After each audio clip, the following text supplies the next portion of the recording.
മലയാള സിനിമയിലെ ലഹരി വിവാദത്തിൽ പ്രതികരിക്കാനില്ലെന്നും പലതും തുറന്നു പറയാൻ കഴിയാത്ത സ്ഥിതിയാണെന്നും സംവിധായകൻ ജയരാജ് ദുബായിൽ പറഞ്ഞു. താൻ എന്തു പറഞ്ഞാലും മറ്റുള്ളവർക്ക് അത് വിഷമമാകും. അത് തന്റെ സിനിമയെ ബാധിക്കാൻ പാടില്ല. അതിനാൽ അതേക്കുറിച്ച് ഇപ്പോൾ പ്രതികരിക്കാനില്ല. അതേസമയം ക്യാമ്പസിലെ ലഹരിക്കെതിരെ താൻ 30 വർഷങ്ങൾക്ക് മുമ്പ് ചെയ്ത ജോണി വാക്കർ എന്ന മമ്മൂട്ടി സിനിമയിലൂടെ പ്രതികരിച്ചിട്ടുണ്ട്. അതേസമയം ശാന്തമീ രാത്രിയിൽ എന്ന പഴയ സൂപ്പർഹിറ്റ് ഗാനത്തിന് സൂപ്പർ താരങ്ങളിൽ ആരാണ് നന്നായി ഡാൻസ് ചെയ്തത് എന്ന ചോദ്യത്തോട് ജയരാജിന്റെ മറുപടി കൂട്ടച്ചിരി പടർത്തി.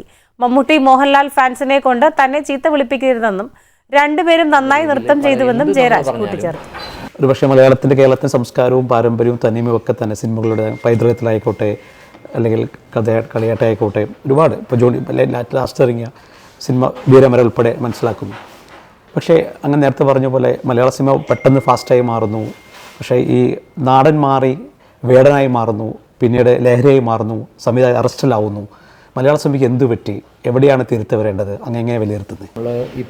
നമ്മൾ വന്നിരിക്കുന്നത് ഈ സിനിമയുടെ പ്രൊമോഷൻ ആയതുകൊണ്ട് അത് നമുക്ക് ഡീറ്റെയിൽഡായിട്ട് സംസാരിക്കുന്ന മറ്റൊരു വിഷയമാണെന്ന് എനിക്ക് തോന്നുന്നു. ഇതിൻ്റെ ഇടയിൽ അത് ചിലപ്പം എപ്പോഴും നമുക്ക് മറ്റുള്ളവർക്ക് വിഷമം ഉണ്ടാകുന്ന രീതിയിൽ എന്ത് നമ്മൾ പറഞ്ഞാലും ആർക്കെങ്കിലും ആരെങ്കിലും വേദനിപ്പിക്കും, അല്ലേ?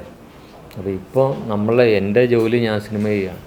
അപ്പോൾ ആ സിനിമ മറ്റുള്ളവർ കാണണം എന്നുള്ള ആഗ്രഹം നമ്മുടെ ഒരു ഫിലിം മേക്കർക്ക് ചെയ്യാൻ ഒരുപാട് ലിമിറ്റേഷൻ ഉണ്ട്. പക്ഷേ ആ മാധ്യമത്തിലൂടെ നമ്മൾ പറയാൻ ശ്രമിക്കുന്നുണ്ട് പലപ്പോഴും.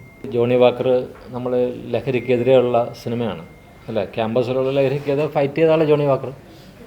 അന്ന് ഐസ്ക്രീമിൽ മയക്കുമരുന്ന് കൊടുത്ത് അവിടെ ഡ്രഗ് ഇഷ്യൂ ഉണ്ടാക്കുന്ന, ക്യാമ്പസിൽ ഡ്രഗ് സ്പ്രെഡ് ചെയ്യുന്ന ആളെ കൊന്ന ആളാണ് ജോണി വാക്കർ. അപ്പോൾ ആദ്യത്തെ മൂവ് അവിടെ തുടങ്ങിക്കഴിഞ്ഞിരിക്കുന്നു. First time in television history, one man's 17-year TV show, 850 plus episodes, one anchor every week, 17 years, Middle East This Week, only on Jai Hind TV. An Elvis Chamar TV show.